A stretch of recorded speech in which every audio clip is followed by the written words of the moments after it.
if you did get to see the Daily News today, there were two pictures of Scott Muni in the David Hinckley column. One was a very young Scott Muni, other right up to date. And that picture has WOR on the mic. That means that picture was 30 years ago, folks. So it wasn't really high school, but close to it. Touch of Gray is definitely where I am now. I'll get by. I will survive. Yep, okay. Today's show, being the special that it is, many people went into the gold mine and the vaults of Wnew-Fm. I'd like to thank Mark Chernoff, Sal DeLeo, Earl Douglas, and Mark Francis especially, who have found a bunch of these things. Actually, I'm not in control, they are, of this show. But I will try to control the memories and bring you little vignettes and stories throughout this afternoon between now and 7 o'clock.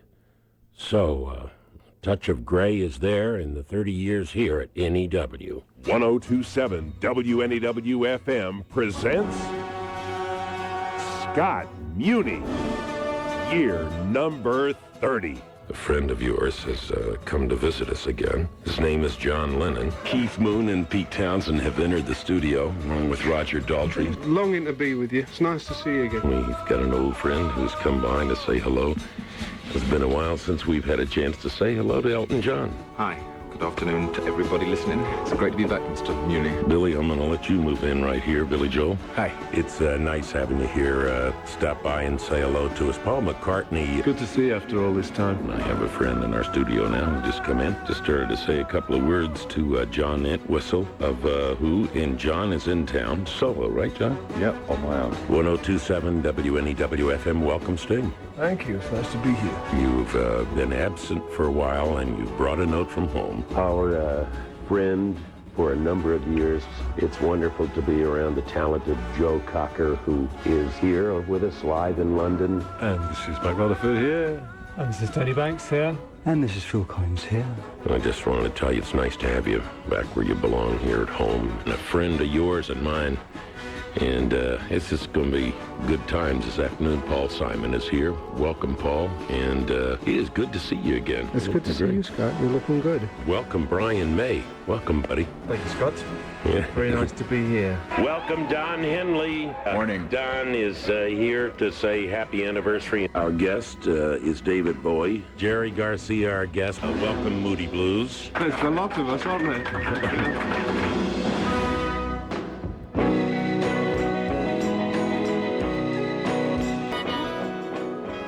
All those years ago, I started my show, my first show, on this radio station with that song by Dylan on 1027 WNEW-FM, New York. It's Scott Muni anniversary. Paul, Scott Muni, and on behalf of... Muni! Let me hear it for Scott Muni. Come on. Oh, yeah, that's enough. That's enough. My thanks to so many people who have put this show together, as I mentioned earlier. It's Scott Muni anniversary time on 1027 WNEW-FM, New York, all afternoon and evening. Do you know what's in your credit files? You should, because whenever you apply for a mortgage, home rental, auto loan, credit card, or even a job, you can be sure that someone will know. Now you can check your credit files before others do with CreditCom, authorized by the 3 national credit bureaus, TRW, Equifax, and TransUnion. CreditCom lists all the information from the 3 bureaus in a single, easy-to-read personal profile of your credit history. CreditCom shows you anything that may cause you a problem, even late payments. And if you find any information that's not accurate, CreditCom tells you how to correct it. Now when someone checks your credit, you'll feel confident knowing they'll receive accurate and up-to-date information, increasing your chances of getting what you want. Don't wait. Take control of your credit today by calling CreditCom. Check your credit records at all 3 bureaus for only $29.95 plus $2.95 shipping and handling. Call CreditCom now. 800-238-4500. That's 800-238-4500. What do they want? I don't know. First, I want to thank you for coming this evening. We promise to keep our presentation brief. The subject is skiing at Ski Wyndham. And to be more exact, skiing midweek. Katie, Thank you, Melissa. Lights, please. Okay, in these charts, you see the rising cost of family entertainment. In contrast, note the cost of family skiing at Ski Wyndham midweek. Kids 12 and younger ski free with a full-price ticketed grown-up. And since Ski Wyndham is so close to home, there's more time to ski as a family. There's plenty of terrain, not to mention a snowboard park, and 2 snow parks for regular skiers. And last but not least, that's right, 2 whole mountain peaks, virtually all to yourself.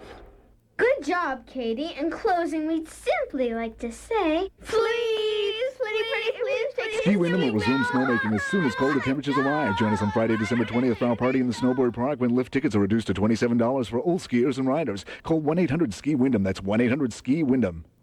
Oscar, look! That guy is tasting the Saranac before the brewery tour is over. That is so not fair. That guy, Dave, is one of the Matt brothers. They've been brewing beer for 4 generations, right here in the foothills of the Adirondacks. Okay, so he's family, but does he have to drink that creamy Saranac Black and Tan right in front of me? They taste every single batch of Saranac Black and Tan 5 times before it leaves the brewery. Every batch 5 times? Ooh, nice job. That's the only way to be sure the taste of Saranac lives up to the standards set by his great-grandfather back in 1888. 1888? These Saranac people are amazing. They have beer in their blood. Not unlike you, Dave. We hope you visit our family brewery here in the foothills of the Adirondacks, where we craft brew our Saranac Adirondack Amber, Pale Ale, Golden Pilsner, and Black and Tan. If you can't visit us here, we hope you enjoy our Saranac in your neck of the woods. Look for Saranac's 12 Beers of Christmas. 12 different Saranacs, including 3 new brews like Winter Wassail. Think travel. Think Greyhound. Think companion fare. I get a free ticket when I buy a ticket on Greyhound? Rachel and I are going Greyhound with money to spare. Just buy a ticket 3 days before you travel and get a free ticket for a companion. I didn't think I'd get off the base again this year. Now I'm Boston bound. Some restrictions and limitations apply. Call 1-800-231-2222. Now William and I can go see the grandkids again without paying for 2 tickets. Greyhound companion fares. So low, you've got to go. A guy named Joe had a big idea, headed west with a guitar and a seer, straight to the Rockies by the light of the moon. Saw the Grand Peaks and he wrote this tune. Air so clean, takes your breath away. It's not heaven, it's and I think I'll stay. Tap the Rockies, tap a Coors Light. Tap the Rockies, tap a Coors Light. Baby, let it flow. It's the kind of place that you see in your dreams. Deep blue, icy cold mountain streams. Taste the Rockies. Don't need to make a trip. Just grab a Coors Light and take a sip. Frost brewed Coors Light starts way up and goes way down. Tap the Rockies. Tap the Rockies. Tap a Coors Light. Baby, let it flow. Coors Light, shipped cold to preserve the clean taste of the Rockies. Grab a silver bullet and let the mountain come to you. Coors Light, tap the Rockies. Coors Brewing Company, Golden, Colorado. All right, Scott Muni anniversary show. Well, it so happens that 1967, huge year, some of you will remember the Singer Bowl. That's where the summer concerts of the event were happening. The old World's Fair site. Queens, subway up above. You get off the subway down and go right to the Singer Bowl, which was in the shape of a bowl, obviously, and was going to be used for tennis and other things in the World's Fair. So they put a boxing ring in the middle of the field, and the performers would perform in the boxing ring. So everybody in the bowl held about 18,000 people. Great spot. Jimi Hendrix, Janis Joplin, and the Doors all appeared this summer, and we lost a lot of great people. But I got to go out to all those concerts, and they were great stuff. Singer Bowl was the site, and that particular appearance by the Doors was just before they went to Florida, where Morrison exposed himself and was arrested because he exposed himself during the concert. So he had the brown leather then. He had the brown leather on out at the Singer Bowl, but just before going on stage, Jim Morrison came out of the dressing room, started to walk down a little concrete walk, and hit it face first, passed out totally. So my first thought was, uh-oh, we're not going to have a concert. But they revived him, and he got on stage, and it was wild. And it was New York and the Singer Bowl and the Doors, 1967. Hi, this is Ray Manzarek of the Doors. You're listening to 102.7 WNEW New York. Donation is based on 3 cents per card purchase and other transactions and contributions. Maximum donation is $5 million, not tax deductible for card members. I despise the crowds of the multiplex, gum stuck to my shoe and big hair blocking my view. It's so vexing. What I love is custom-designed home theater. I love possessing the magic and the splendor of the movies at home. And I love a good deal. Right now at Harvey, the Temple of Home Theater, get 15% off every custom-designed home theater. I love Harvey's exclusive brand names, and I love to say them to myself. Bang & Olufsen, Macintosh, Marantz, Lexicon, Ferrugia. So while everybody else is bringing home a video, I bring home a movie. I love 15% off custom-designed home theater. I love pina coladas and walks in the rain, but mostly I love Harvey, the Temple of Home Theater, Manhattan, Paramus, Westbury, and now Greenwich, Connecticut. CNBC's Sue Herrera meets Conan O'Brien, a man of business. So you follow the market? Well, yeah. That's why I always wanted to come to CNBC. I'm all about business. It really is my first love. My passion. Business is your passion? And I do a lot of that putting money away stuff. You mean investing? Investing, right. Plus, of course, I have a savings account down at that money place. Conan, exactly what advice can you give CNBC viewers? You know, I figure the average American probably has $2-3 million each year to invest. So hopefully, if they watch my show, I can show them ways to turn their $2 or $3 million into $10,000 more. It's Conan where you least expect him. Late Night with Conan O'Brien, tonight at 10 on CNBC. And by the way, CDs aren't just for music anymore. Oh, really? There's a bit of a contradiction in the term small business because there's nothing small about it. Small business creates 2 out of every 3 new jobs in this country. Small business invents over half of all our new technologies. And every year, small business accounts for some $2.8 trillion of our GNP. Of course, if you own a small business, you already know how important it is. We know it too. And that's why Bell Atlantic created a special department just to handle the communication needs of your business. Remember life before the fax machine? Before too long, you most likely feel the same way about email. The internet will come to play a larger role in your business as well. And if you thought video conferencing was beyond your reach, we can show you otherwise. The most important thing, of course, is to make it easier to stay in touch with your customers. And we'd be happy to help you do that. Just call us at 1-800-THE-CALL. Bell Atlantic, the heart of communication. This is Scott Muni Anniversary Show at 102.7 WNEW-FM New York. On the telephone, somebody way back in my history and this radio station history. Would you please identify yourself, sir? Good evening. Good afternoon. This is Zachary here. I'm sitting on a beach down here in Florida. Get away, my dear. Get away. Get away. Later on, my dear. Yes. This is Scott, the birthday boy, the anniversary boy. Yes, it is, Zach. Only How you one. feeling? Zach, do you remember doing the morning show and giving everybody heart attacks in the morning on their way to work? Zach had a little problem reading the clock. And so people on their way to work would give maybe an hour or 2 off the time. And Well, I was reading that sweep hand that threw me off, you know. But folks on the way to work said, "Oh my God, I'm an hour late," or an hour early. My God, people are breaking their arms getting out of bed when you do that. I love it. I used to throw money out the window. That was good. Yeah, that did cause a little problem too. Zach, hey, Well, yeah. wouldn't it be great? We got to get together again. You got to come back to the station and do something here. Well, right now you've got a couple of ladies on the beach there, maybe. Oh, absolutely. They're very big for playing with your toes. It's really quite fun. A lot of fun. And they're just all over the place there. Get back in the water, my dear, please.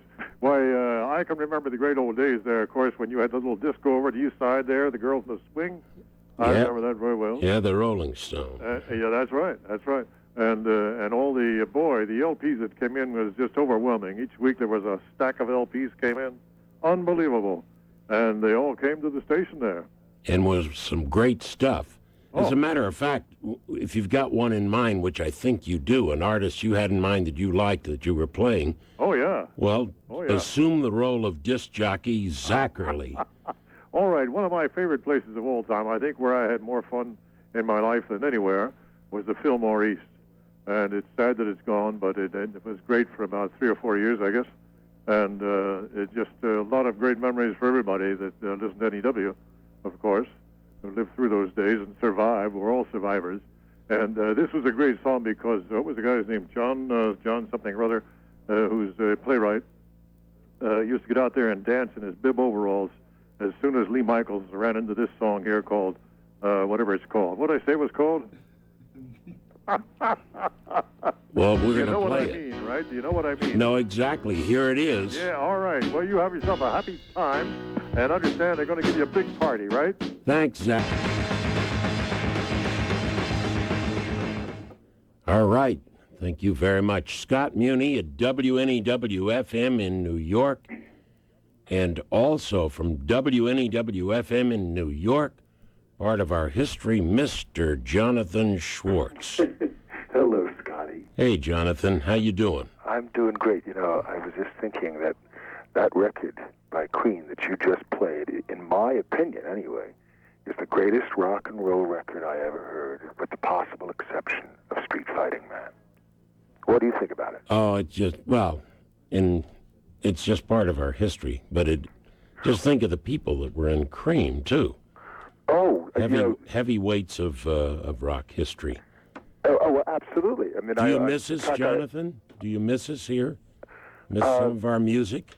Well, you see, it's not a matter of missing the music because I have the music available to me. I mean, I listen to you fellows, and I have what I want to hear of it at home. And what I want to hear is very good stuff. And that record right there, that to me is the epitome of what real rock and roll has always been. It has a melody, it has a tempo, it quotes Richard Rodgers' Blue Moon, da-da-da-da-da-da-da-da, on guitar, Clapton. And it's just a brilliant, brilliant recording. And you know what I remember, Scotty, in the late 60s? I remember in the Fillmore, I remember the lines of people during a concert outside who couldn't get in, pressing their ears to the wall to try to hear the music through the wall at the Fillmore downtown. Do you remember that? Yes, I do. Wasn't that astonishing? I mean, Bill Graham just, he brought to New York what we really needed. And the other thing he always did, not just one name, he made sure there were 2 or 3 new groups or middle groups that got a chance to play, too. So you'd get 3 or 4 groups for your money. Oh, absolutely. I would say that one of the most electrifying performances given by anyone in any field of music, and that includes Sinatra, who was throughout his life electrifying, was given at the Fillmore in my presence by Chuck Berry. I'll just never forget it. And I've always felt that the best American rock and roll group was Creedence. And I saw them there 2 or 3 times, and I've just never forgotten them. And as well, Canned Heat. And Allman Brothers did all right there, too, yeah. Oh, well, they gave these monumental concerts there. It was an extraordinary time for us. You began on the 18th, as I remember. I began on November 16th, which was, a month and 2 days ahead of you. Yes. Roscoe began on the 31st of October of that year. And Allison began before all of that, Allison Steele. Yes, she was there, playing a different kind of music on the station in 1966. But when the station changed to, what it changed to, the 3 men involved were you and Roscoe and myself at first. And then, of course, we added Dennis and Pete and a number of other people, including Herman. Yeah. As a matter of fact, Zachary was on the phone a little while ago. And remember, for a while, Zachary was doing the morning show. Yes, he was. Without a clock. Yeah, I He remember was that. guessing I'd at the forgotten time. all about it. How are you feeling? I mean, I saw I feel you about great. a month ago in the garage. You look great. Well, as good as you can look. I wouldn't say great. Yeah, for what Garcia's song would be Touch of Gray, not bad considering. Touch of Gray? Yeah. I've had to put that in so I could look older and distinguished. Little Joe, my hairdresser, puts the Touch of Gray in, and it fits perfect. I tell you, next year, which will be the 30th. Yes, we're starting that today. There ought to be a major shebang, and I intend to participate. Your speaking voice is as much a part of this city as Tiffany's at 57th and 5th. Well, true. Thank you very much. Much love to you, Scotty. Thank you very much, Jonathan Schwartz. Continued success on your side. We're talking about the Fillmore and so. Scott Muni backstage at Fillmore East, where this evening the final farewell party with Bill Graham and his invited guests. It's a very, very strange feeling this evening, but we're going to join you in having a good time. One of the nice people in this business is Mr. Albert King. Albert, how are you? Fine. Hello. Good. How you both? Great. How do you feel about tonight? Well, Janis Joplin and I, along with Joe and the Fish, we did the grand opening.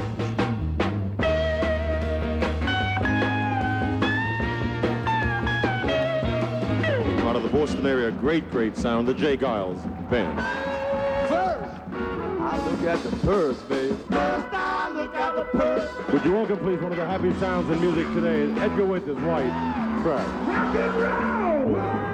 Would I be without you? Would you welcome, please, one of the great sounds, the Beach Boys.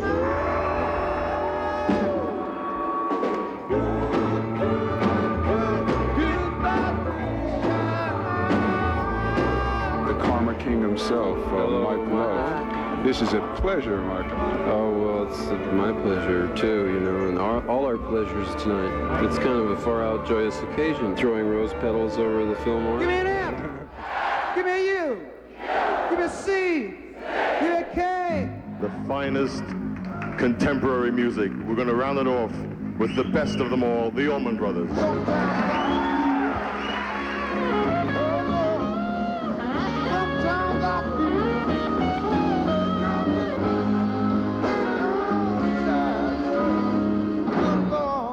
Like I'm dying.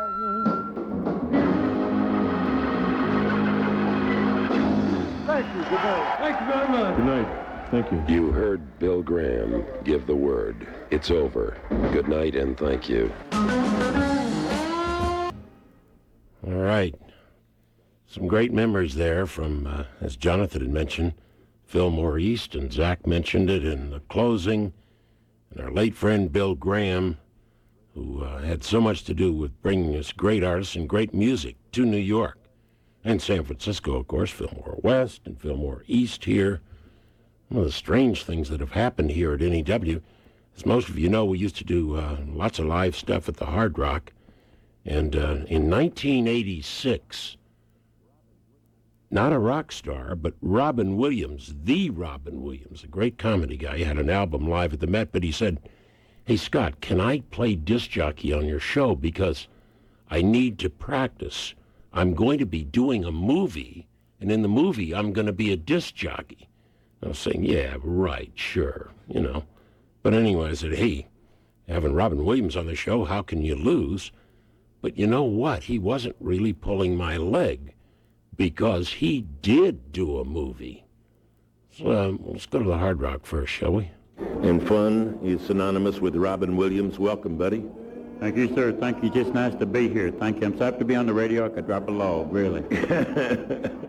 Thank you very much. My new band, Scum. We have a new album coming out, Acne. It's on the bumpy cover. Thank you very much. Here's the new album, A Night at the Met, for all of those, if you can see it.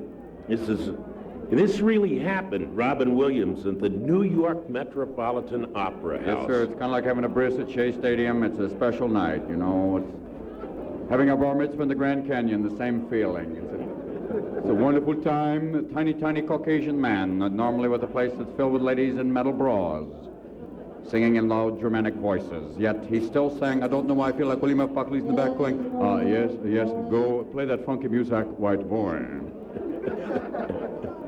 It was an amazing feeling, though, to be in that place. 7 tiers of attitude, people in the back going, I'd laugh if I could, but I really don't feel it right now. It's outrageous. Donner, party of 50. Donner, party of 50.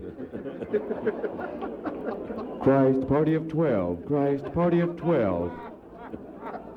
Oops, will be one missing. Christ, party of 11. That's the way he was. And did he make a movie as a disc jockey? Good morning, Vietnam! Hey.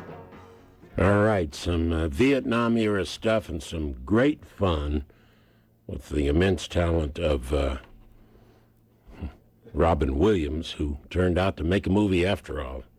He didn't need to practice on our show, as you could tell. Anyway, it's part of history at 1027 Wnew-Fm, New York. 1975 Scott Muni Hotel, 5th Avenue, way downtown. And they're giving a press conference. Professor Irwin Corey double-talking the hell out of everybody in the press. But it was for a Rolling Stones press conference. So I thought, I know, I already got a hint. Somebody leaked a secret to me that they were going to be outside that hotel on 5th Avenue. So here we go, 1970. Ladies and gentlemen, we're out in the street now, outside the restaurant on 5th Avenue.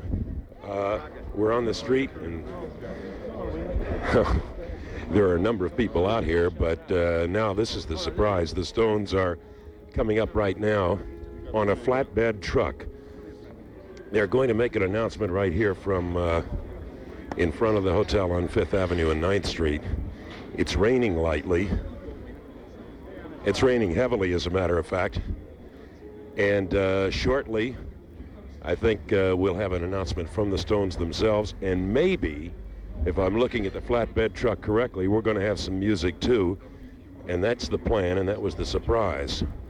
They're going to play a number live right here in the middle of 5th Avenue. And they're coming now, moving slowly toward us.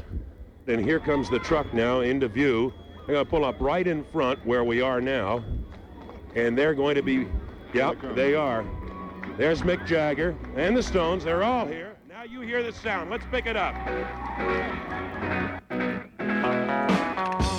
Girlfriend just gave me Saranac's 12 Beers of Christmas gift pack. All my favorite Saranacs, plus several of their seasonal brews, and 3 brand new Saranacs I've never even tasted before. I tell you, man, it makes me feel so happy. I feel like... Like singing? Yeah! Hit it, boys!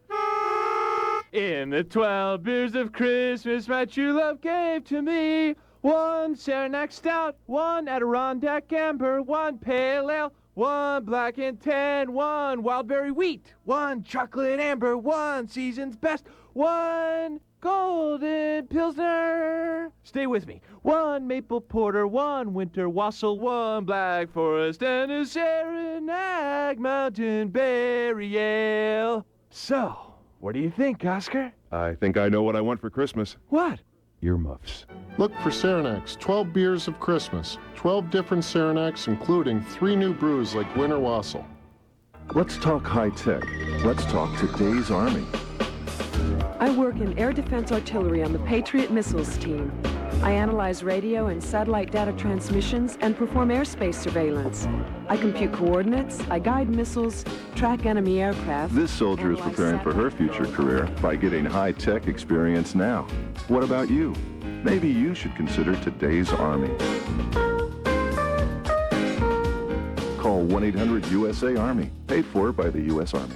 Christmas shopping doesn't have to be hard. Now through December 24th, save on all electronics and computers at Sears Brand Central. You can close your eyes and point at anything, and it'll be on sale. All TVs, VCRs, camcorders, stereos, PCs, brands like Sony, RCA, and Packard Bell. Actually, you don't have to close your eyes. You get the point. All electronics and computers are on sale at Sears Brand Central, now through December 24th. Bose excluded. They used us as an excuse to go mad. The world did, and then blamed it on us. Only the Beatles experienced it. The people keep talking about it as if it's the end of the earth. It's only a rock group that split up.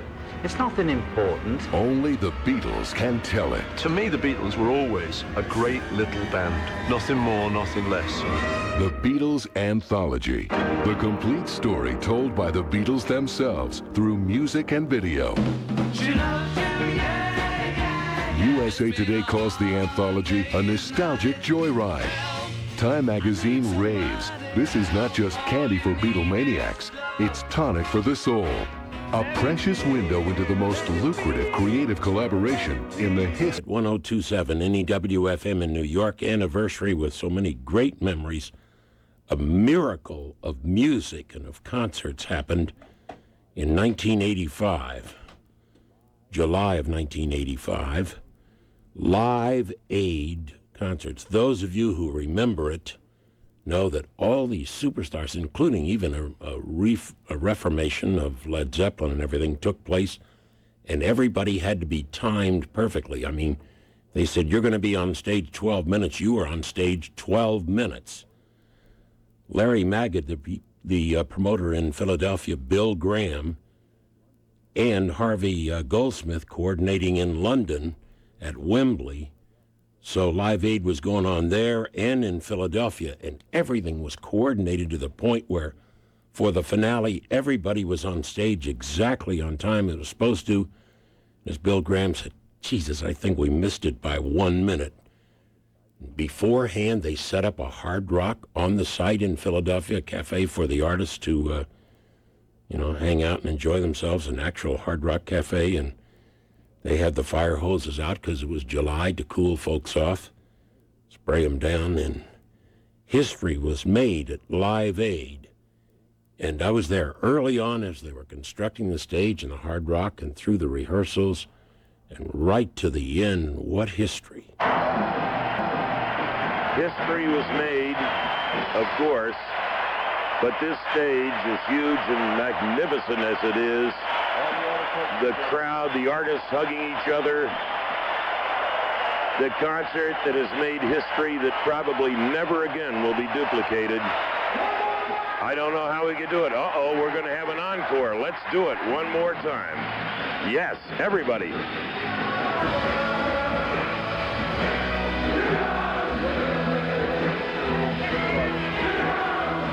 Bill Graham, who's been the MC and the producer of this show, is on with Kenny Loggins now, and everybody's singing.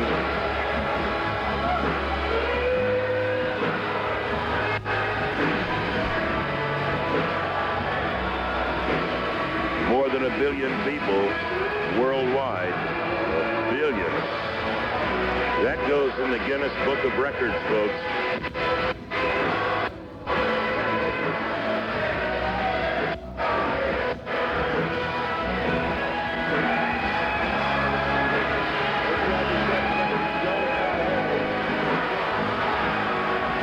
Mick Jagger, Joan Baez, Kenny Loggins, practically everybody from the cast tonight out on stage with 100 of the Children to Children chorus too. Young men and women in the Children to Children. Oh boy.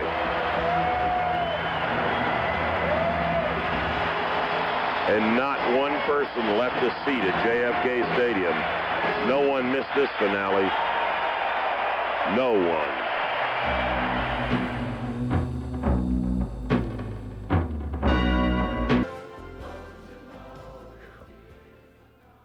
Awesome. The Live Aid song, Mid-Europe with the music, Bob Geldof with the lyrics. direct result later of Live Aid, as it happened in Philadelphia and London, and the Band-Aid record of Christmas. Just then, the Canadian version, Tears Are Not Enough, Bryan Adams, Gordon Lightfoot, and other Canadians, and the Canadian Aid contingency, two great songs for this time of the year and for the memories of Live Aid history. July of 1985 and later, the Live Aid songs that all the artists participated in. This is Scott Muni with a lot of memories at 102.7 WNEW-FM, New York. The way guys line up around her, you'd think there was mistletoe permanently hung above her head. You just know her holiday social calendar is completely full. And of course, she'll be in a new outfit at every occasion. Hello, she's also way ahead of you when it comes to shopping for everyone on her gift list. Because while you're still wondering where to start, she's ho-ho-hoing over great savings on gifts like sweaters, blouses, crystal, candies, and candles, all at Annie Says. And won't everyone just love her for those stocking stuffers? Well, you know what you'd like to stuff, and it's not her stocking. Go on, here's your chance to be naughty instead of nice. Annie Says. You're not the only one with the obsession. Starting now, take an additional 25 to 50% off a huge selection of fall and winter fashions at Annie Says. Pete never stops making the best tasting brew, and lots of them. Pete's wicked. You haven't tasted anything yet. Pete's Brewing Company, Palo Alto, California. Tonight's the night you go out with the guys. You get home from work and unwind. You call Mike and Dan and Steve, 'cause that's who you hang with. You even call Kevin, 'cause, hey, someone has to drive. You get dressed. They aren't your best clothes, just the ones you think you look best in. You wear the baseball hat? Yeah. No. Yeah. It's cool. You look good. Tonight, you're gonna do something different. Tonight, you're gonna take the reins. Forget the same old bars and nightclubs. Try a place where you can drink a few beers, meet some new people, and experience all the heart-pounding excitement of live harness racing. The Big M, the Meadowlands Racetrack. Now that's different. The Big M. So, what are you gonna do tonight? Tired of the same old New Year's party? Try the Pegasus New Year's Eve Gala at the Big M. 2 dinner packages that include dancing, open bar, fireworks at midnight, and of course, all the excitement of live harness racing. Call 201 The Big M for reservations. The Big M. What are you gonna do tonight? We start you off with some trouble in Brooklyn. The Gowanus Expressway inbound back-to-back from the 30s to the Prospect Expressway. A car broke down in the work zone. We also have a heavy ride on the outbound side from the Prospect to Industry City. 3rd or 4th Avenues are in better shape. You might want to use those instead. Also in Queens on the Belt Parkway eastbound, we're trapped in traffic at Rockaway Boulevard. A collision takes out the left lane. Farther out east, we're back-to-back heading into Nassau County because of an earlier accident investigation. And crossing the East River at the Midtown Tunnel, we have slow traffic, as you might guess, going into and out of the city. 15 minutes at the Triborough Bridge all around. Hudson River crossings, leaving town. 20 minutes at your tunnels. We're heavy but moving at the George Washington Bridge. This report is brought to you by Florida Department of Citrus. Fresh Florida red grapefruit are certified heart healthy. You'll find them specially priced this week at all Food Town stores, where fresh Florida red grapefruit are 4 for 99 cents.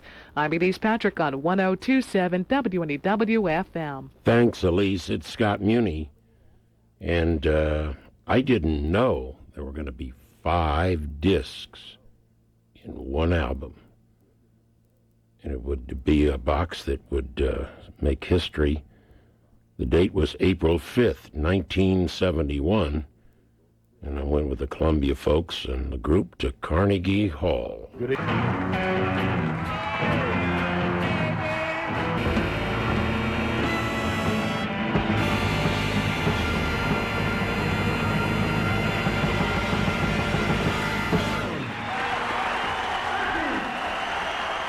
April 1971, Chicago at Carnegie Hall, and of course it turned into 5 LPs in one box. Chicago 5, live at all their stuff done live.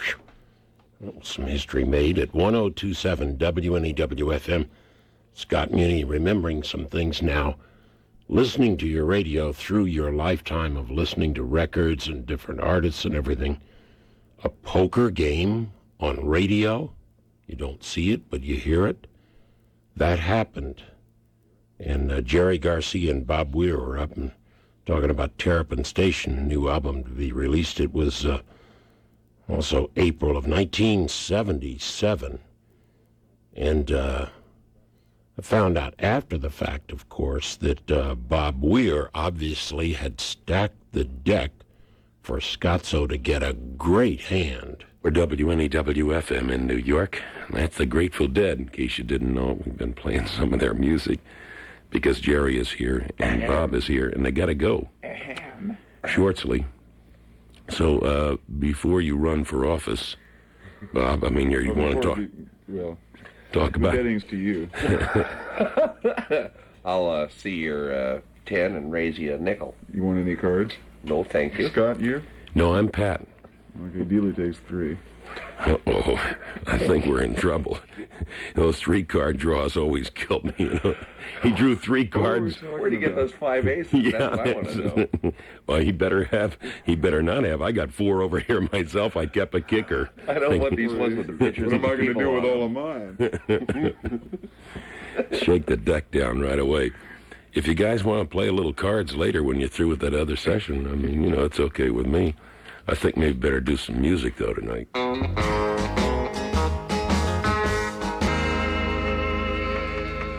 So some history with Jerry. And actually what happened was I was dealt 4 kings. So I knew that Weir had stacked the deck because you don't get 4 kings on a deal unless someone sets it up. And did I win? Of course. And what did I win? I won the new album, so I could play it for him. So that was all cool. Now, one of the guys that, of course, fit right in with the Grateful Dead or anybody because of his piano was Bruce Hornsby. And as you know, he's played a lot of dates, and, you know, he knows their stuff and he loves it.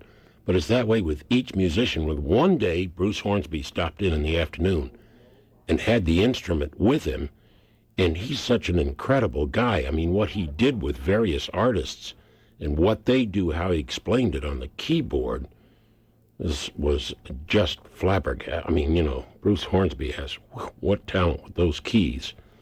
Okay, let's pick up a little. The Leon thing is sort of a labor of love. Leon was a guy who influenced me so much as a kid. I don't know if we have this piano working, but when we do... Oh, yeah, there we go.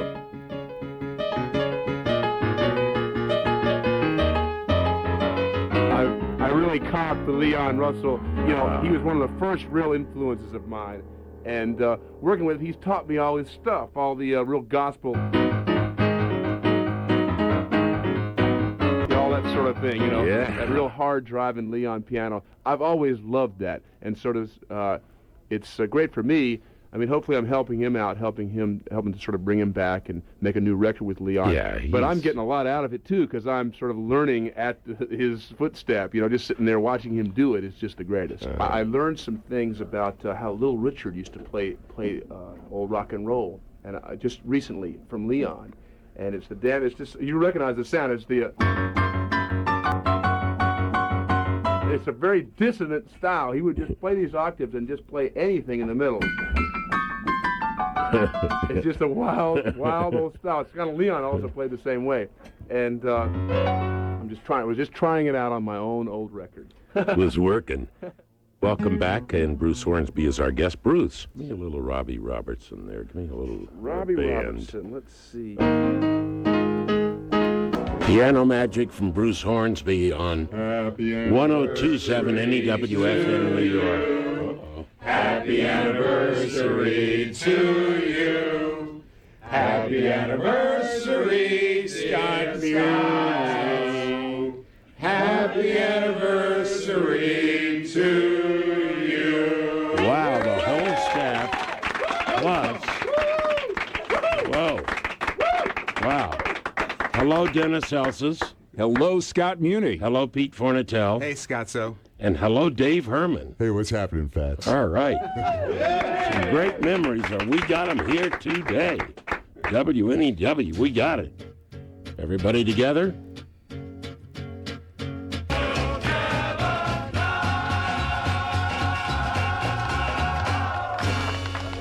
All together now in the studios of Wnew-Fm. How weird is this? Yeah, this is great.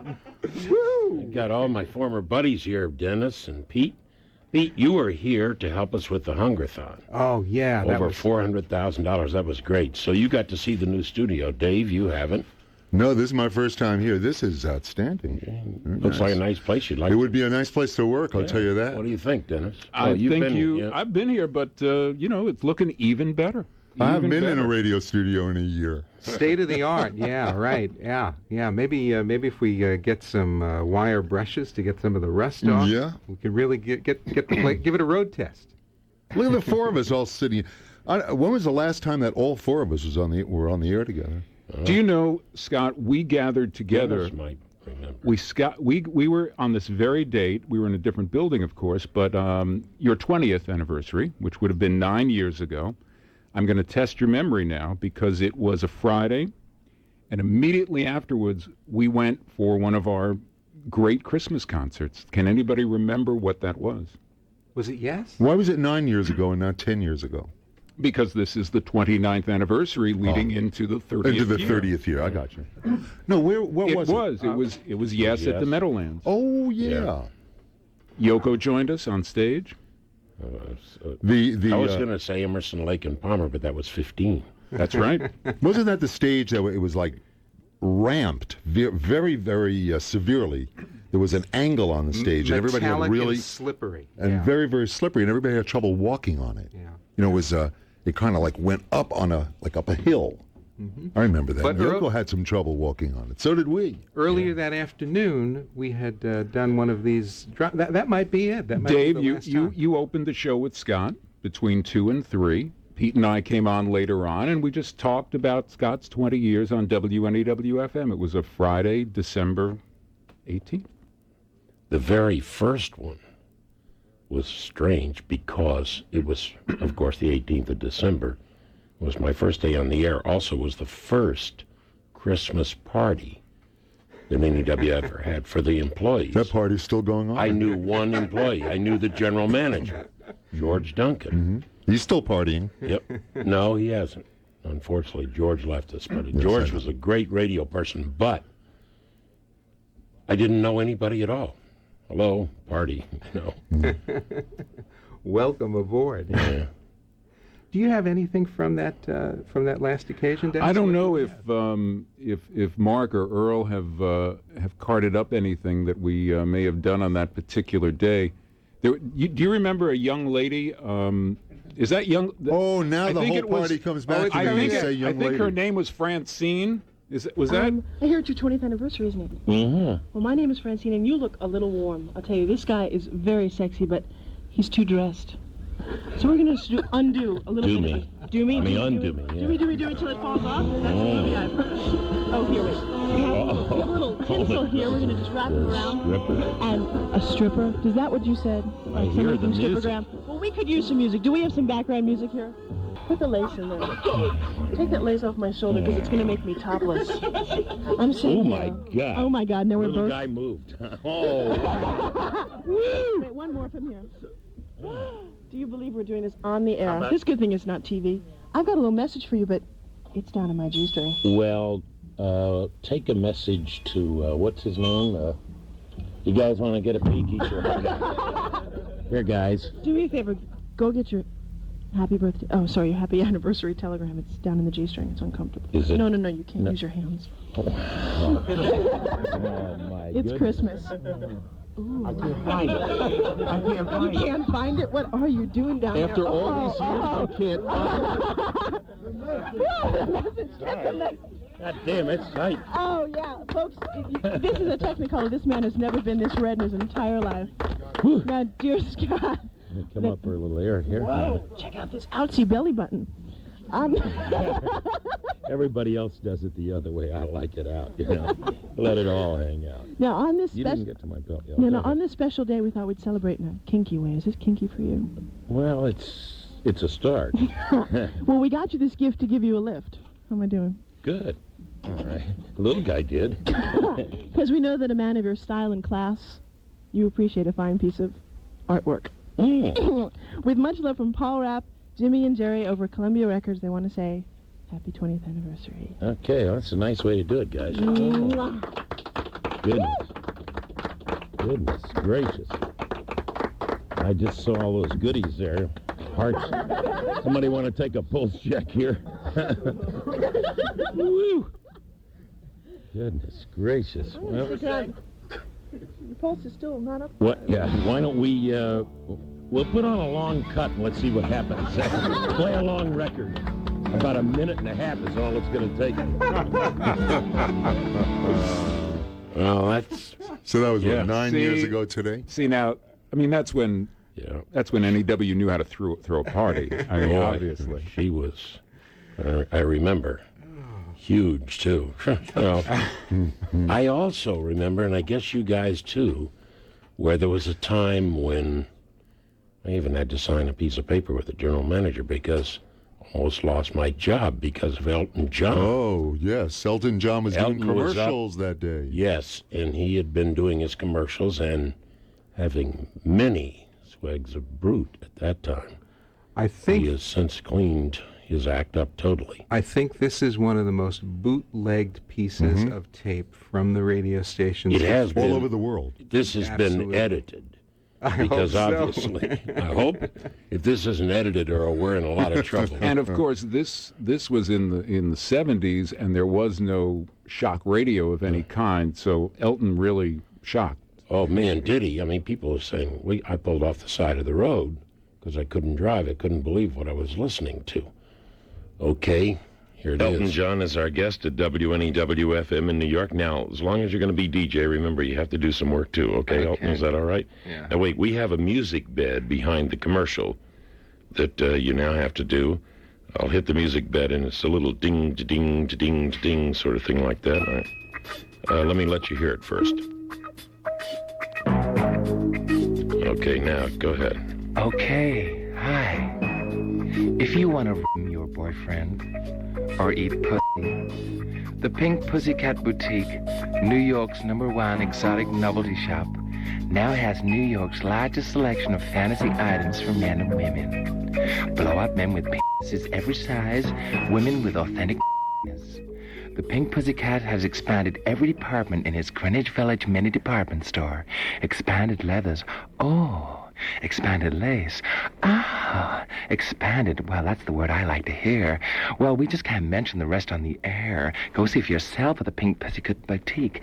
If you're the world's biggest faggot or the world's biggest, fucker, located at 161 West 4th Street in the Village. While you're at it, go over their free mail order catalog and mess at your own free will. Number is 243-0077. That's 243-0077. I'm off now. Bye. Hey, New York. Everything turned out all right. I'm still here, but was, after hearing the album of bloopers, there was no such thing after Elton John got through. I mean, that was heavy duty. No, it wasn't. And Elton... the kids, those goddamn kids or something, that means nothing. Elton was a frequent guest. Yes, I mean, he was. didn't just stop. He visited Dave, he visited Pete, he visited me, he visited you. I mean, Elton just was hanging out at NEW all the time. Yeah. John Lennon did too. We have some, because I have Dennis Elsis, I have Pete Fornatel, and Dave Herman here.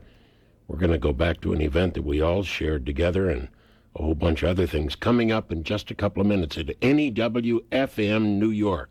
Give a first-class phone card. Now at a post office near you. Give a first-class phone card. From the U.S. Postal Service and American Express. Give a first-class phone card to someone you love. Give the gift that says it all, a first-class phone card. And right now, get a free $5 phone card with a first-class phone card purchase of $20 or more at participating post offices, or call 1-800-AXB-POST. Give a Offer expires January 15, 97. I'm here with PC Modem, the computer genius from CompUSA. Hi, Bob. PC, I need help. What's wrong? Well, I have lots of holiday shopping left to do. Hey, Bob, just go to CompUSA. CompUSA? That's right. It's a veritable winter wonderland of computer products at magical prices that bring joy and peace. Wow, who wrote that?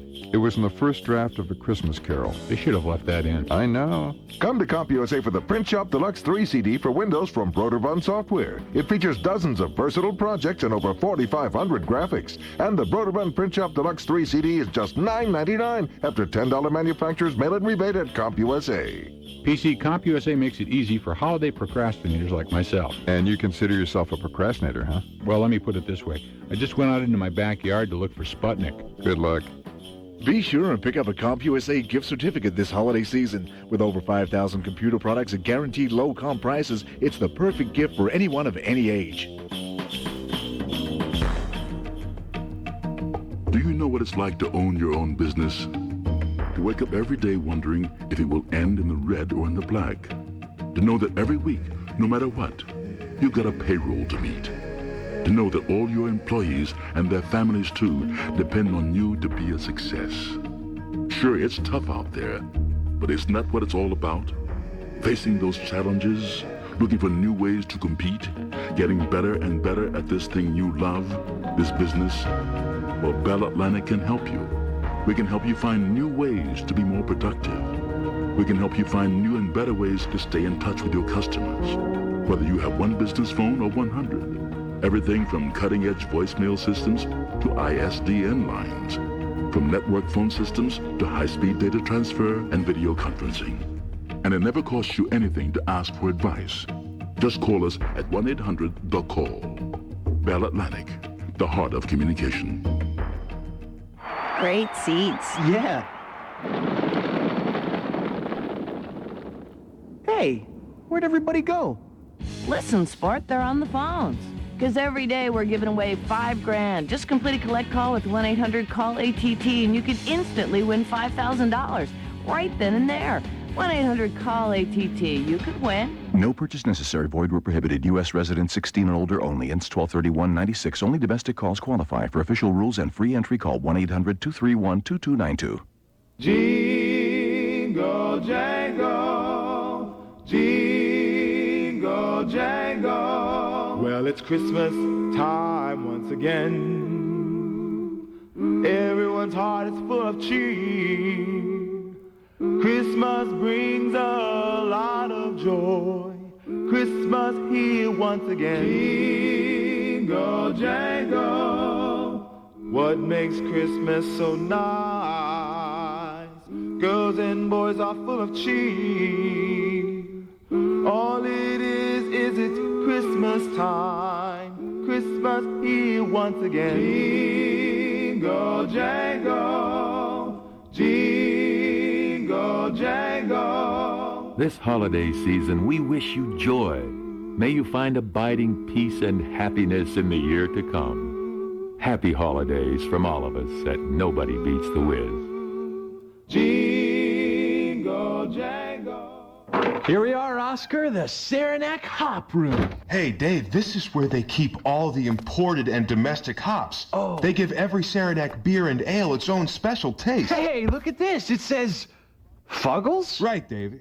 Fuggles is a special variety of English hops that gives Saranac Pale Ale its rich, fruity bouquet and smooth taste. Fuggles? Yeah, Fuggles is one of several hops that make Saranac Pale Ale taste so complex. Saranac uses East Kent Goldings, Fuggles, Fuggles, and 3 other hop varieties to brew a classic English ale. Most breweries don't. Oh, so Oscar, you're saying a lot of other breweries basically, don't give a Fuggle. You had to say it. I gotta be me. We hope you visit our family brewery here in the foothills of the Adirondacks, where we craft brew our Saranac Adirondack Amber, Pale Ale, Golden Pilsner, and Black and Tan. If you can't visit us here, we hope you enjoy our Saranac in your neck of the woods. We have lots of traffic on Manhattan's FDR Drive northbound heading through the 90s. A car broke down in the center lane. More delays farther north heading into 125th Street. That's all because of another breakdown, so please watch your step. Just a reminder, there's a gridlock alert in effect through Friday. So if you have to travel into the city at any point this week, leave the car at home, take mass transit. Now, crossing the Hudson River, getting home, we have about 20 minutes outbound at your Hudson River tunnels. The George Washington Bridge has a whole heck of a lot of cars on it, but they are moving. We also have a stalled car on the lower deck, so watch out. In Rahway, New Jersey, Route 109 closed both ways at Hazelwood Avenue. Bad accident, getting cleared away. It's been out there for a couple of hours. Jersey City, New Jersey, inbound Pulaski Skyway jammed across the span with emergency repairs. This report is brought to you by Arudis KT. Stuck in traffic? Why be stuck with a bad headache? When you're really in pain, now you can drive your pain away with Arudis KT, the potent medicine for pain. I'm Elise Patrick on 102.7 Wnew-Fm. Thanks very much, Elise. Scott Muni at Wnew-Fm with Dave Herman, Pete Fornatel, and Dennis Elsis. Hello there. Guys who have Big been boy voice. history of our NEWFM maybe should return. Any openings? Listen. The boss is here. Boss is here. Boss is here. Why don't we get him and talk to him? Well, you know. Hey, we got some time. Sure. Hey, we were talking about Christmas concerts because with the Elton John thing, and I can't help but, of course, remember what for me and probably all of us is the most singular, memorable event having to do with the relationship that those of us who work on WNEWFM or worked, and the station and with each other, happened the night that John died. Yes, and it happened in 1980. We were at Avery Fisher.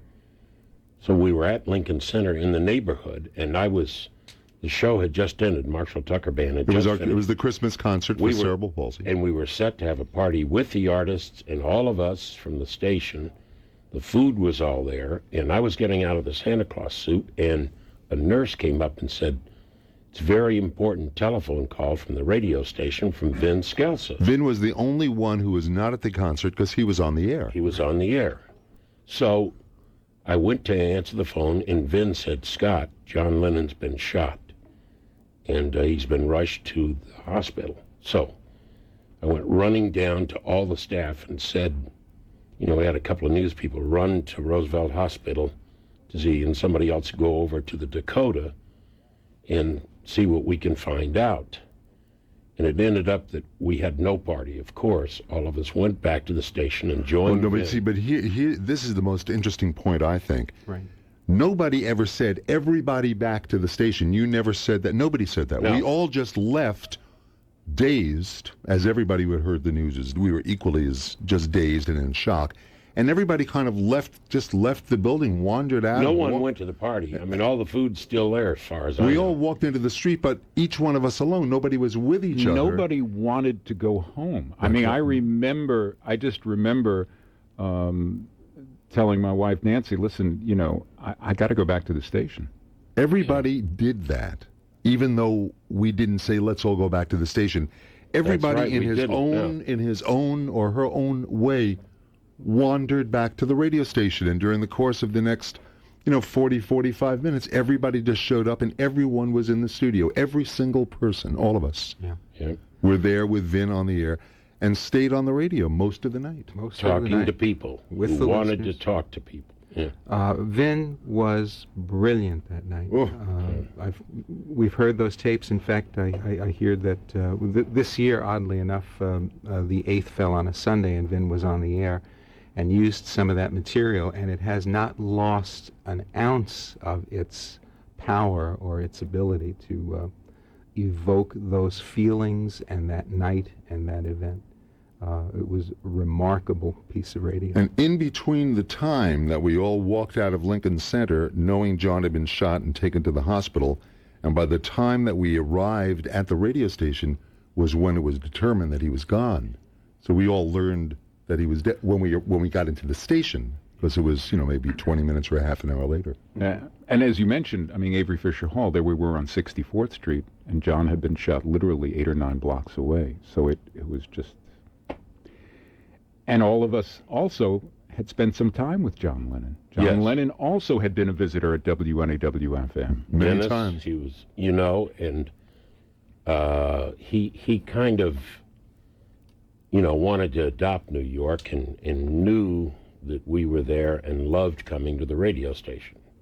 Dennis, you personally, and I, the day he walked in with the rock and roll album, and, doing all those oldies and everything, I mean, he was like a kid, like a promotion guy even, He came in with his own album and he was nervous and went ahead and introduced each record and gave a little history why he liked this artist and this song and that song. And then that was a surprise visit too, wasn't it? At the end of this, he said, oh, by the way, Yoko and I are back together again. The separation failed. It became a great quote. We were talking about his, trying to get the green card and get his citizenship and everything. We were trying to get people to sign petitions to help him because there were a couple of people in government that were trying to keep him out, but that's documented. You're going to hear some of it. I count those two occasions as among not only my favorite moments at Wnew-Fm, but also my favorite moments as a fan and a listener, because in your interview with John Scott, I got to meet him that day, hung around the radio station and got to meet John. With Dennis, it was a little bit different. That was a Saturday afternoon, so I was at home or in the car enjoying that one as a listener. And I've shared this experience with many people over the years who feel the same that I do, that was one of the best John Lennon interviews ever done. They say they were in their car going somewhere, they got to their destination, but Dennis and John were talking on the radio, so they wouldn't get out of their cars until a commercial break or a song came on. And at the same time, all over the metropolitan area, people were calling other people, quick, turn on NEW, John Lennon's on with Dennis Ellis, it's unbelievable. Goodbye. And would hang up, and I got a call like that because it was a surprise. Yeah. Somebody called me, Dave, are you listening to the station? I went, no, Yeah, quick, John is on, and he's with Dennis, it's unbelievable. And it was like a wave that went throughout the whole entire area for people to tune in. Because as Scott will testify, John Lennon did not think of himself, at least when he was here at WNAW, as a superstar. There was no attitude at all. None. No attitude. He never. And all the times I bumped into him, he just actually, he went out of his way to be a New Yorker, and many people bumped into him on Madison Avenue or crossing the park. He and Yoko used to take walks and go shopping like everybody else in New York. And instead of really bugging, they'd say, hey, great, John, and he'd say, hi, and they'd pass, and that's all. And it started to work that way for him, and I think he really liked it. Especially after Sean was born. Here's another deja vu all over again. During his conversation with Dennis, Dennis rightfully asks him, if he appreciates the effect that he's had on people's lives and why they want to meet him. And he says, yes, I understand it because when I did the Mike Douglas show and Chuck Berry was a guest, I felt exactly the same way. And it was so bizarre a couple of weeks ago to see those tapes for the first time. Yeah, I was watching it. Everybody did, yeah. The night that Chuck and John were on together was the absolute highlight of the week. Well, John loved old-time rock and roll, which is probably why he did this album, right? Exactly why. Yeah, because he wanted to get he wanted to do his favorite music. Okay, let's tell you it's our anniversary here at WNEW-FM, New York. And here's some tape of the rock and roll time. A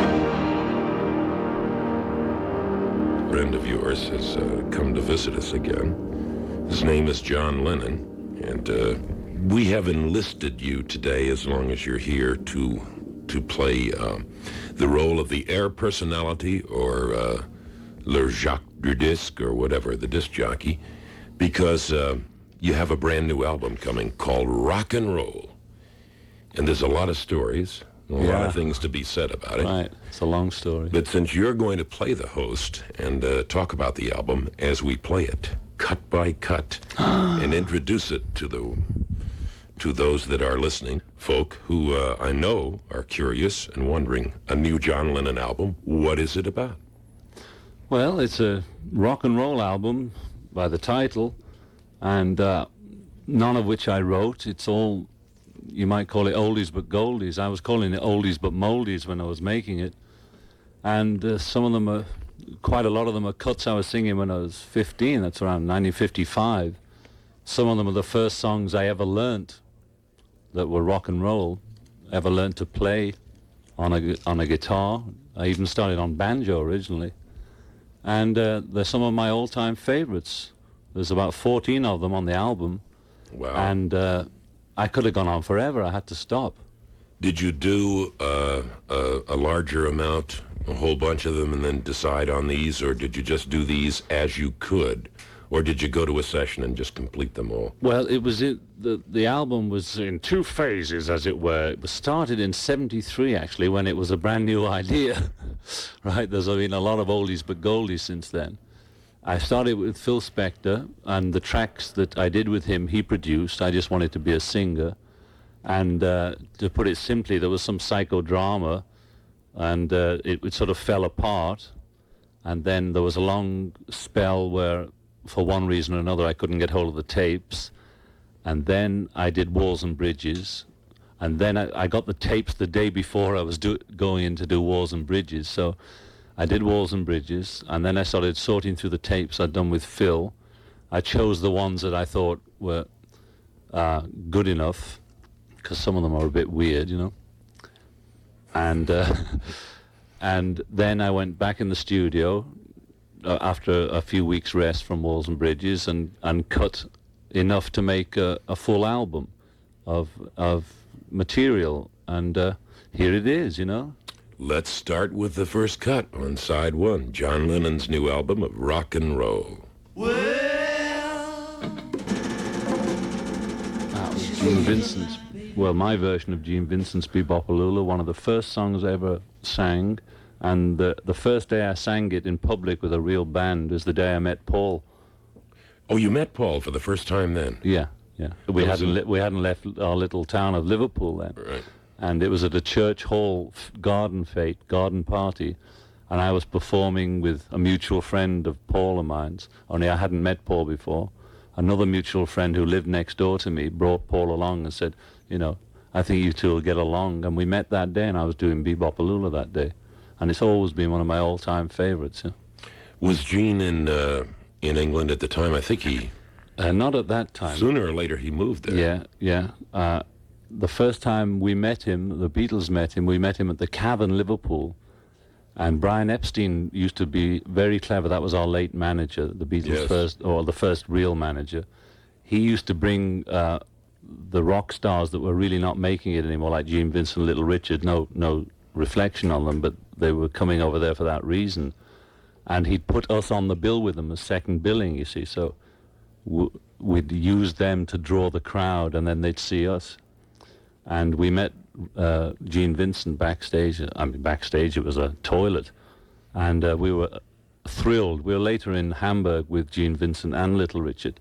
And there's still many a story going round about the escapades, especially with Gene, who was rather wild guy. I thought you were going to say especially with Little Richard. Well, because Little Richard is certainly not a tame person. I've done a couple of shows with Little Richard in this charisma thing. He's fantastic. Aside from standing on the piano and dancing and prancing and barking and biting, you don't know what he's going to do next, you know. Well, it's hard for people to imagine how thrilled the four of us were to just even see any great American rock and roller in the flesh, you know. And we were just almost paralyzed with adoration with both of them. And the side note is Little Richard's organist was Billy Preston. Ah. And he must have been, he looked about 10 then. He must I was have going been. to say he must have been. But he was good then. Roy Orbison came over there, too. That was later. After the Million Sellers, yes. He ventured over, too. The same type of thing, I guess. That was later when we'd already began to make it a bit in England, and we were selling records, but we were still second on the bill. And one of our first big tours was second on the bill to Roy Orbison. And it was pretty hard to keep up with that man. He really put on a show, you know. Well, they all did, but Orbison had that fantastic voice. You, in other words, in doing the rock and roll album, have selected things back from the past that you remember so well, associations with people and shows you did with various people who had done the numbers, and they're just your favorites. They're the things you want to do your way. Yeah. It's a new album. Oh, it's a brand new album. Oldies. A new album of oldies. Some of them, the ones I did with Phil, we spent more time changing them. But to finish it up, I finished it up quickly because it had been lagging behind, and it was like I was constipated with the album. So with the stuff that I finished off, I left it pretty much just variations of how the originals did it. In fact, I would have done it years ago, but I always was so in awe of the records that I wouldn't cover them, you know. And when I came to the end of this album, I realized there's so many I hadn't touched. You know, I didn't touch Jerry Lee, Carl Perkins, early Presley, and so many people that, you know, I could go on for volume two. Well, we'll see how this one goes, you know. I mean, this one's been such a drama, and it took so long, you know. I feel as though I'll be glad that it just is out, and, you know, I can get on with my next album, whatever it is. Are we doing this now? Right. Yes. Hi, Corvettes, the world's largest seller of records and tapes, is offering super special prices for the holiday. Choose from the top stars like Minnie Riperton, LaBelle, Elton John, Goody, Neil Diamond and Carole King, plus Stevie Wonder, Temptations, Barry White, Love Unlimited, Jackson 5, Chicago, and many more. All LPs from Columbia, A&M, MCA, Motown, and 20th Century labels. Series 598 are sales priced at just $327 each, and Series 698, $387 each at Corvettes, now through Saturday. My own new album will be there too, probably this weekend, latest Monday. Go get it. Great. Is it going to be there by the weekend? Yeah, I asked Capitol, and they said it'll be there possibly this weekend, definitely the early Monday or Tuesday. So, go get it, folks. It'll be in the stores. Rock and Roll is the album title. John Lennon's new album of great oldies. It's taken a couple of years to get together at various sessions. And one way or the other. Picture of John back from the 60s in a black and white cover with initials and letters and so forth that we will forward if you'll mail them to John Lennon, Wnew-Fm, 565 Fifth Avenue, New York City 10017. We will see they get into proper hands. Those are your legally voted representatives who are representing us in Washington, our senators and our representatives, and they're the people that can do something for you and at our wish. Well, I thank them all, and I also like to thank you, Scott. I enjoyed it, as I like DJing, you know. Will you come back? Thanks for the exposure. I'll be back, yes. Thanks. And, you know, you're always good to me at this station. I appreciate it, and thanks a lot for having me. God bless you. And Yoko, too. Yeah, oh yeah. That's Say it once more with the Yoko. Yeah, John and Yoko are back together again. Our separation was a failure. Goodbye, folks. Keep listening. Our life.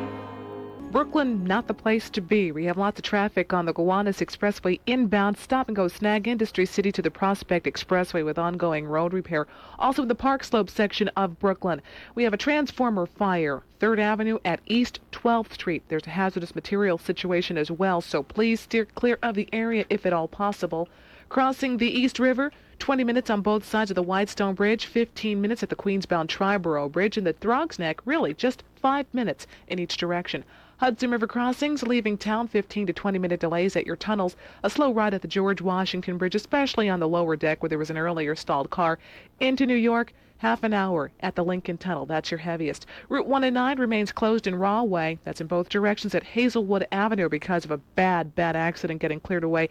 And in Jersey City, the inbound Pulaski Skyway is jam-packed across the span because of emergency construction. This report is brought to you by Amtrak's Metroliner.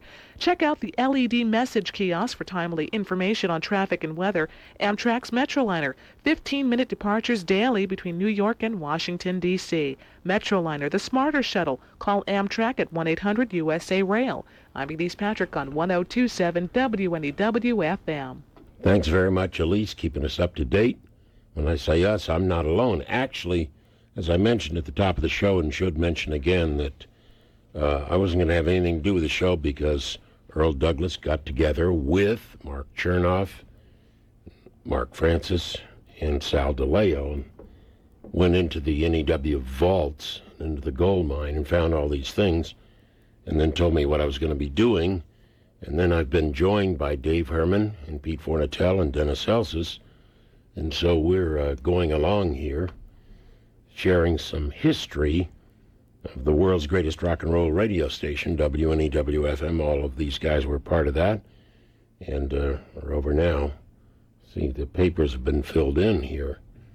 Applications. And, One of the things I wanted to do was talk about Bruce because... Is anybody collecting unemployment? Not yet. Not yet. I am. Going to... Well, anyway. Bruce, I heard the magic name Bruce. As in Bruce Juice? As in Bruce Juice. Yeah. In the morning. I think I still have one of those cans at home, one of those cartons. Well, they were little cartons. They looked like the Tropicana cartons. Yeah, they were great. Could not have a show without some Bruce Juice in the morning. How could you get to work? Bruce was also the cause of one of my most embarrassing moments on the air. You'll know about that. The night that Bruce played The Bottom Line in August of '75, right? That is correct. And we were broadcasting the show, and Richard Neer and I were kind of anchoring the broadcast. And I was so excited, having just seen him. It was the first time I ever saw him. That when he left the stage, and the place was, and you can't imagine how crazy he was. Oh, yeah. And I was crazy, and I go on the air, Bruce Springsteen and the Easteen Band. And Bruce had already gone into the dressing room, and I was right outside with the microphone backstage. And he runs, he's dripping wet with a towel around his neck. He runs out of the room, and he shakes me, and he goes, "Give me a break. Give me a break. Please, can't you at least get the name right?" Because not a lot of people really knew about him yet. We were right at the very beginning. Bruce Springsteen and the Easteen Band, I said. Easy enough. No. Remember the day that Bruce just dropped by the radio station? It was also on a Saturday. We were talking about a Saturday with you, Dennis, and John Lennon. Bruce showed up to talk with Richard Neer for like all day. Mm-hmm. It must have been 4 or 5 hours. The Bruce at the Bottom Line was one of, again, we were talking before about how the entire staff gathered together at the station on a sad occasion the night John died. But I remember we were all invited to go down. The station was kind of playing Bruce, but wasn't quite there yet. And one by one, people yelled at us, come on, because you got on one morning, you'd get on in the midday, I'd get on at night, you get on in the afternoon. I've seen the most amazing show. I can't believe this guy. And we were preaching about it. Yeah. Led there to some degree by listeners as well who were already on the... Oh, we would get so much grief. You see, Bruce started, his first release came out, I believe, in 73, Greetings from Asbury Park. So this is like almost 2 years later. It was about a year and a half later. So there's a guy from New Jersey, we're Wnew-Fm, and especially Jersey people going, what is with you people? Why aren't you playing Bruce Springsteen? There was just that one album. Then the second one came out. Now, Richard Neer, who was on Overnights, he was Dick Neer then. Yes. Played Bruce a lot. Richard was a big, big fan. But the rest of us, we were, there's no question about it. I copped to it. I was a latecomer. We all were, I think. I have to admit to that. I like the thing that Dave said at the time, which was that part of the problem was that those first two albums did not represent on record what this man was capable of doing on stage. And that it was like a Broadway show. You likened it to an original cast album from a Broadway show. If you just listen to the album without having seen the show, you don't get the full picture. And it was the same with Bruce until that live performance at the Bottom Line filled in the blanks that were missing on those two. You just said what, and now I'll give you a great quote to help you out. History, Bill Graham. Now remember, he was slow here, but across the country, our sister station in L.A. and in San Francisco, no one touched me. Nothing. He's a corporate hype, as was Billy Joel, and that's all he said. So, well, you guys got to be kidding. Then he toured with the E Street Band. I get a call from Bill Graham, who books the entire West Coast, L.A. and San Francisco, who just saw the concert, and said, till I see something better, I've just seen God. So what happened, Billy? I saw Springsteen live. He's unbelievable. And from then on in, every station on the West Coast played him. Right. But way, way late. And it was way after Born to Run. But the third album, Born to Run, is the one the tour. That utilized... At the Born to Run tour, that did it. That did it. Got him everywhere. But there are a lot of people awful late, but the West Coast especially. All this corporate hype. But Billy Joel was a corporate hype. Everybody was, to a lot of people on the West Coast. Hey, I didn't tell you Van Halen's a corporate hype. It's a West Coast group. We like him. He plays good guitar. Both of them do. you know. Always very Why don't leery we get about some East music Coast rock on here and roll while on we're the West talking Coast. about this guy. You got some Bruce live from the bottom line somewhere? All Well, right. let's do a little live as Dave was talking about it. Early on. Let me do the station man. 1027 WNEW FM. New York. New York. That felt pretty good.